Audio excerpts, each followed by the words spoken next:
Although it shares its electric powertrain with the brash GMC Hummer EV, the 2024 Chevrolet Silverado EV resembles a more classic take on the electric pickup truck.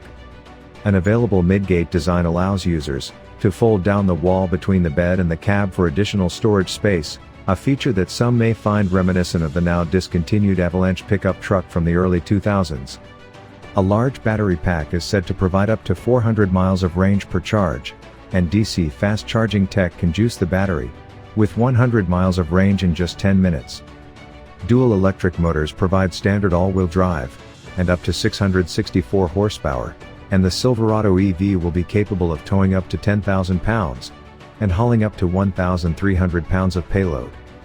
Chevrolet hasn't released full specs and information about the pickup, but has said it will build it in Michigan, at the same plant that will build Hummers.